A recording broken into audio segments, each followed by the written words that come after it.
sad uh, number, and that was that over 500,000 people had died of the coronavirus, and so many millions more have been affected.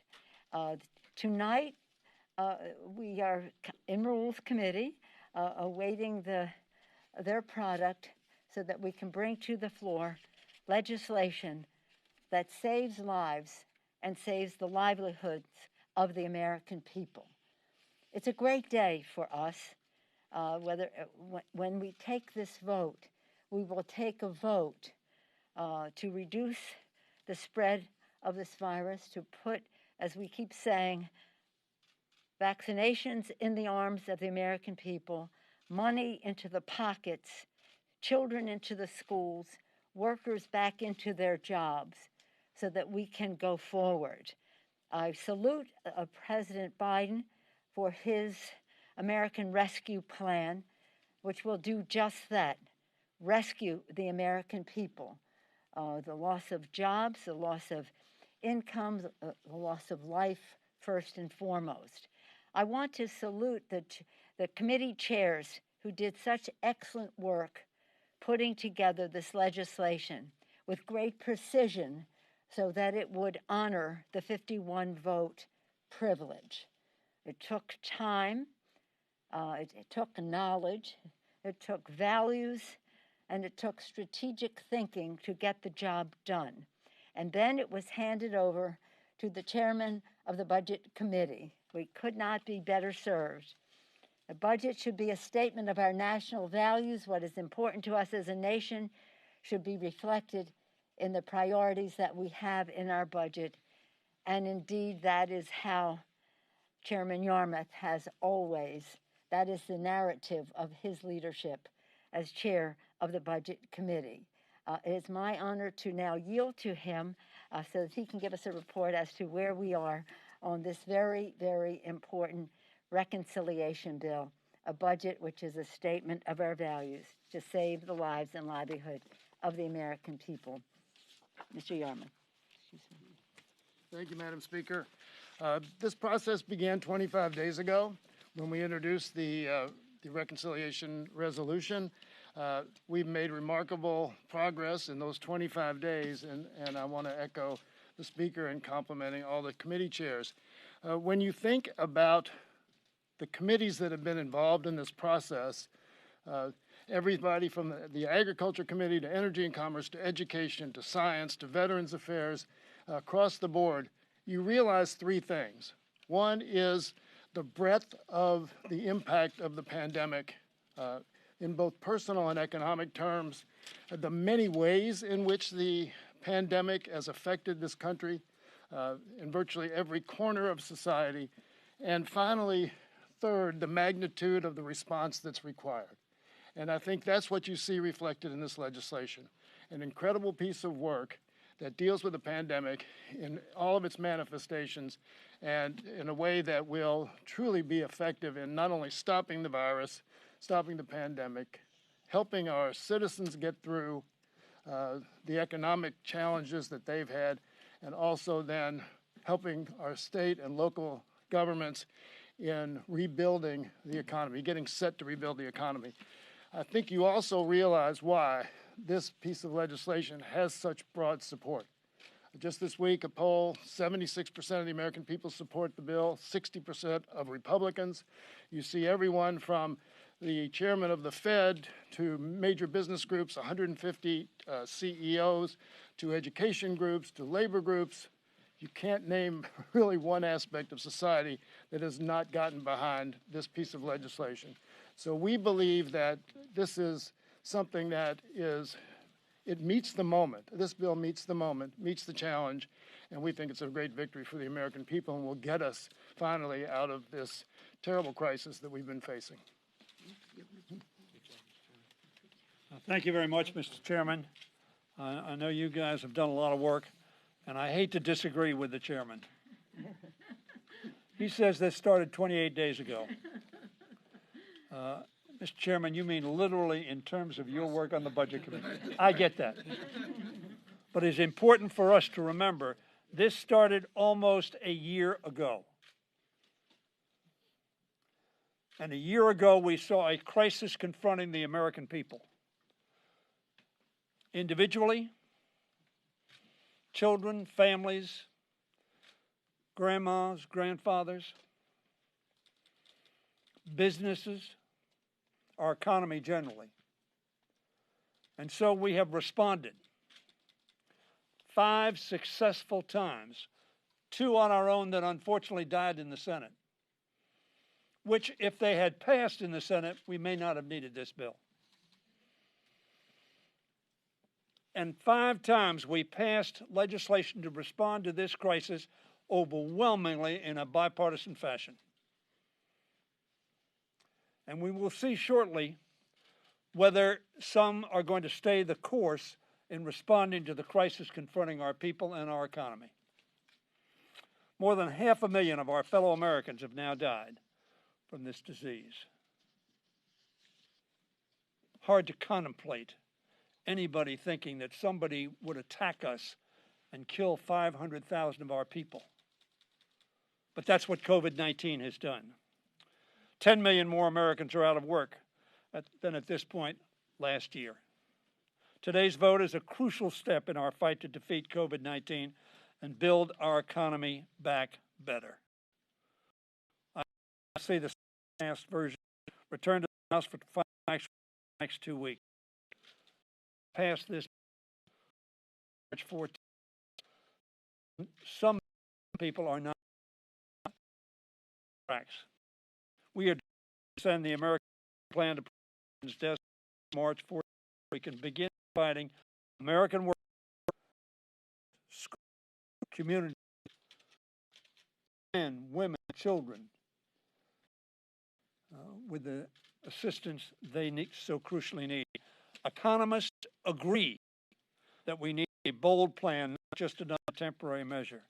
Mark Sandy, the chief economist of Moody's Analytics, said that another relief package is needed to get the other side of the package. A joint analysis of the American Rescue Plan by the Hamilton Project and Brookings estimated that it would boost economic activity by 4% this year. That's the kind of shot in the arm the economy needs, Madam Speaker. Real GDP would remain below the pre-pandemic level for the next several years, however. So delay is not an option. Failure is not an option. Retreating from the support of the American people that the 5 bills we passed in a bipartisan fashion reflected is not an option. In a poll of economists conducted by Reuters, over 90% said the American Rescue Plan would boost the economy significantly. We must enact a bill that reflects the urgent needs of our country and meets the crisis we confront. That is a moral imperative as well as a legislative imperative. And I now yield to Mr. Clyburn. Thank you very much, Mr. Leader, for yielding me the time. Thank you, Madam Speaker, Mr. Chairman. Thank you so much, and to my colleagues. Thank you for the tremendous work you have given to this effort. As you just heard, over 70% of the American people are in favor of this plan. In fact, earlier this week, 170 CEOs have written a letter to the Congress asking that we pass this plan. The vast majority, I think 56% of small businesses have asked us to please pass this plan. The American Rescue Plan builds a foundation for coordinated public-private partnerships and a compassionate response to the needs of families and communities for us to get beyond this pandemic. I feel certain that we're going to pass this bill tonight in a solid way, and I'm hopeful that the Senate will also respond to this with a solid response so that the American people can begin to feel better about themselves and their future. And with that, I think I'll yield back to you, Madam Speaker. I'll gladly entertain your questions, and the Speaker will answer them. Thank you very much, Mr. Clyburn. I thank the distinguished whip and the distinguished majority leader, as well as our chair of the Budget Committee.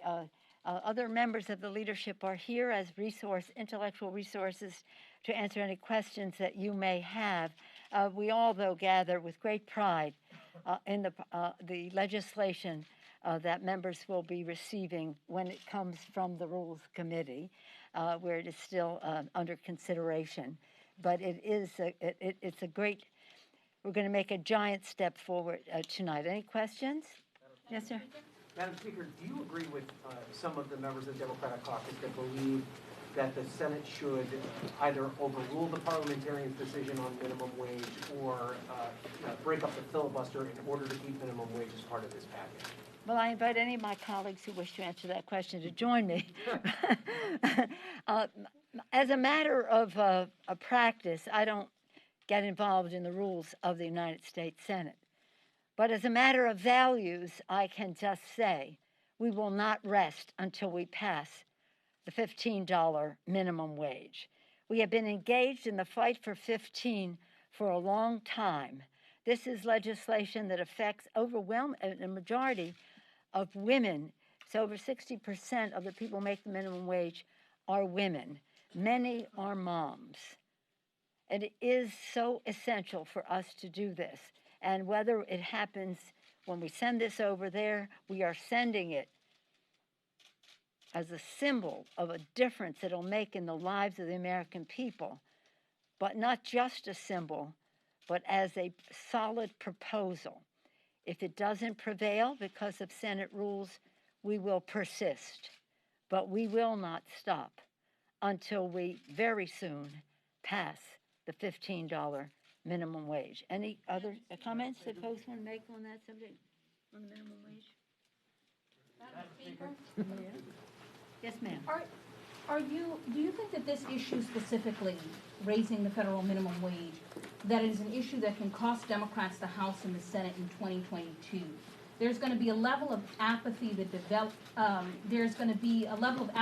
develops among people that voted to send Democrats to Congress in hopes of bold change, and will argue that Democrats aren't doing enough to make this happen. No, we are determined to make this happen. So I don't want to answer a hypothetical if we don't have it. We have come here to get this job done. Mr. Clyburn, did you want to speak to that? Do I want to? Okay. No, we are going to do this. I think that the Speaker is correct. That's why we're keeping it in our bill. If we were going to be political about it, I think we would all just take it out of the bill. No, we are doing this because we are responding to the American people. We are that body here in the Congress that's closest to the American people. We think that $15 an hour ought to be the law of the land. We'll see what the Senate does. If they don't agree, we will come back with an independent, standalone piece of legislation, and we're going to pass it again and hope that they respond. Now, the only thing that's causing us the problem right now is the parliamentarians' rule, and they're going to abide by the rules, and I think the president is not going to advocate that the vice president overrule the parliamentarian, and we see what happens with the other alternatives after we pass it again if we don't do it this time. May I just say that we have been on this for a long time. When we won the House in this century the first time, in 2006, in the first 100 hours, not days, the first 100 hours, we passed an increase in the minimum wage.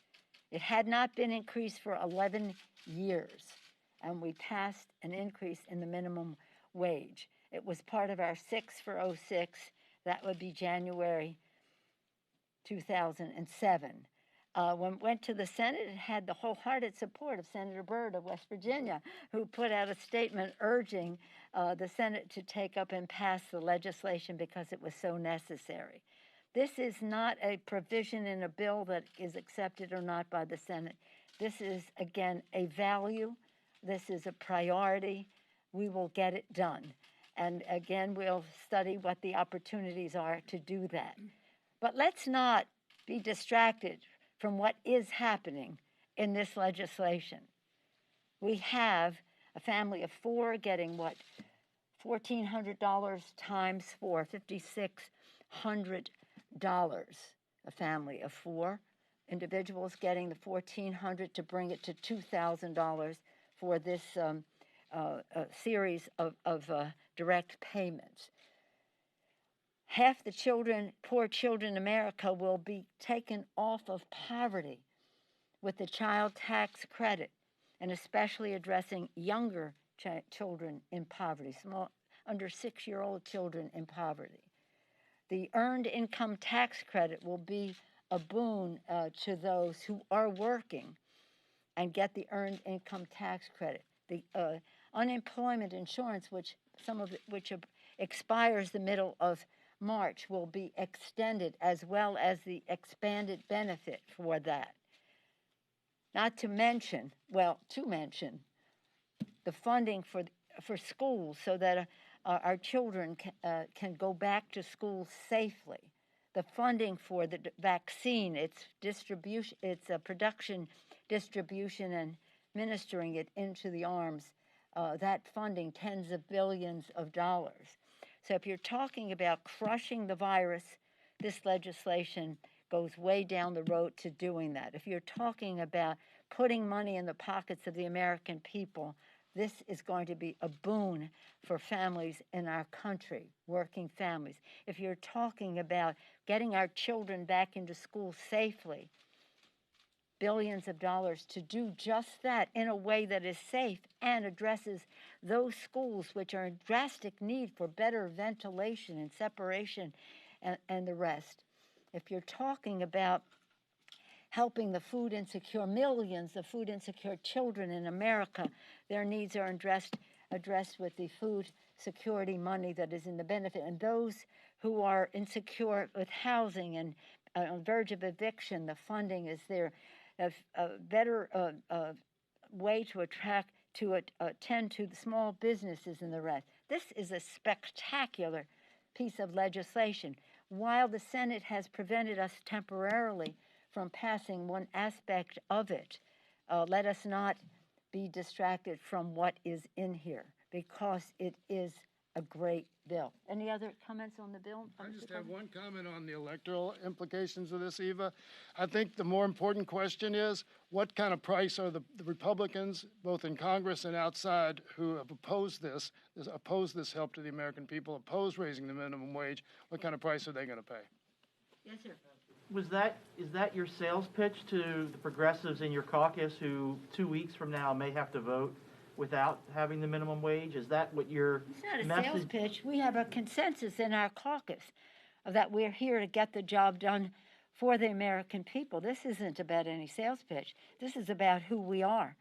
And so many of the aspects of the bill have been constructed by our members. We think it's a great opportunity for our country. And you'll be able to pass it with or without minimum wage? Absolutely. Yes, sir. Question. Madam Speaker, when the bill comes back. Who called on you? Did somebody? I'm happy to yield. I'm happy to yield. You looked at me. I couldn't. I'm happy to yield. No, okay, go ahead. Well, thank you. When the bill comes back, obviously there will be changes. Do you fear that some in your caucus will look at this and say, we want the perfect bill, and the perfect could become the enemy of the good? Is that a concern when it comes back, and that represents some divides in your caucus? No. Explain why. No. You asked a question. Everybody's I viewed it as a yes or no. No. Any... Does anybody think that there's any chance that we do not pass it? I mean, there is uniform support for this transformational legislation in the House Democratic Caucus. There is no fair to partly cloudy view of the American Rescue Plan.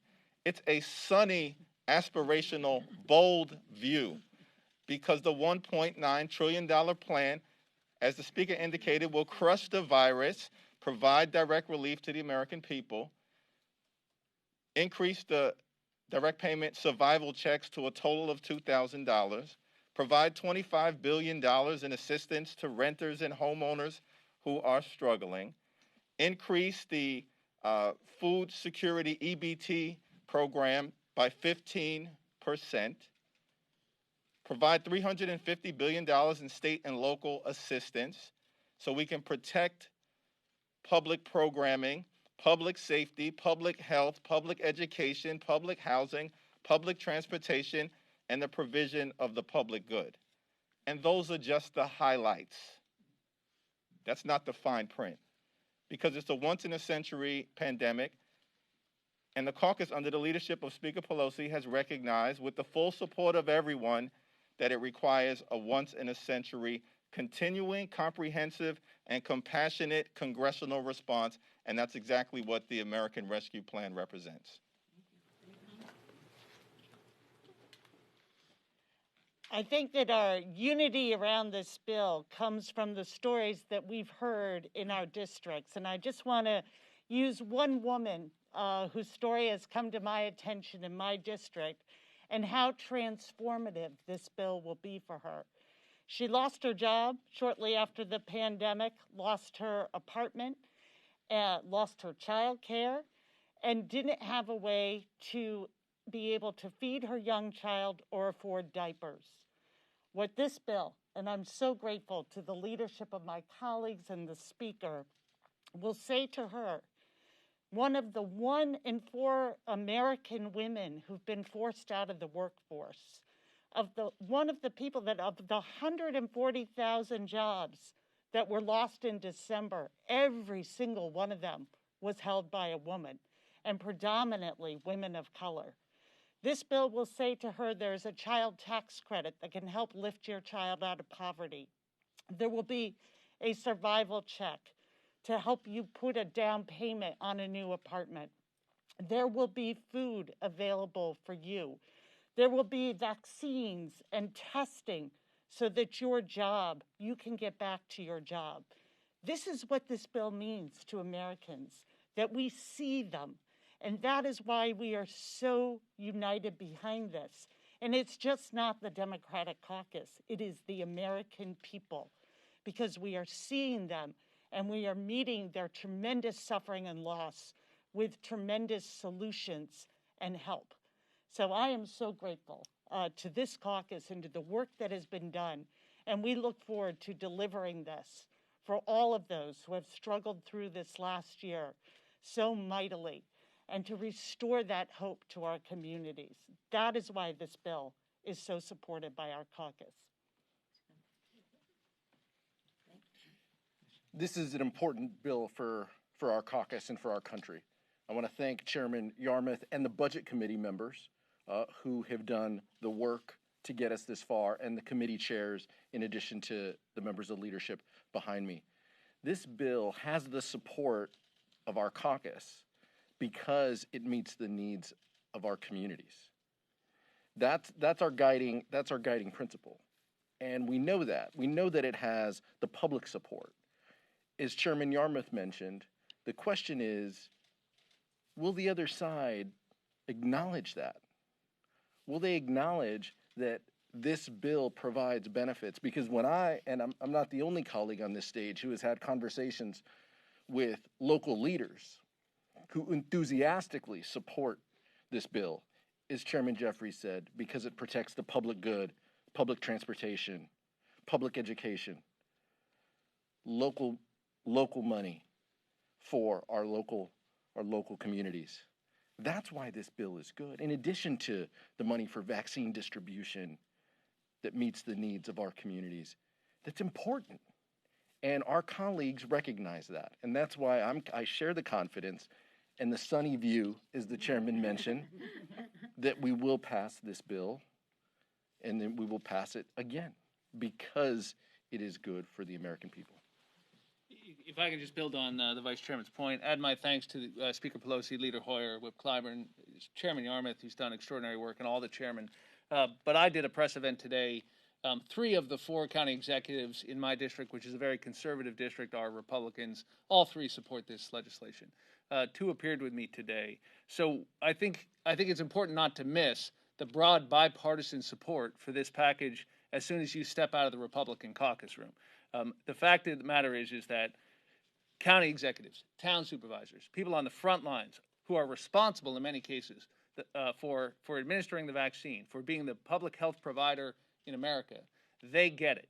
They understand that this is a long, dark night, but there is joy in the morning if we can come together around this rescue plan for the American people. It's not just the Republican caucus that matters. It is the millions of Republican voters who have said they support this legislation. 75% of the American public, 75%. That includes large numbers of Republican elected officials who are on the record saying we need it and we need it now. And so I would point not just to the unity of the Democratic caucus, but the broad bipartisan support for this package. It's a very strong piece of legislation. Thank you, Madam Speaker. Thank you. As I thank my members of the leadership for just that, their leadership in all of this and all that entails, I also want to acknowledge, as I have, the chairman of the Budget Committee and the many other chairs who were part of constructing this proposal, this legislation. And I want to thank their staffs, because we have wanted to stay on schedule. And that has meant 24/7 on the part of the members, but especially on the part of the staff. So please convey the gratitude of the leadership to the staffs. Now, I also... Along with a lot of Kentucky bourbon. He's talking about Kentucky bourbon. You weren't giving that Big Daddy or Big Pappy or whatever his name is, was it?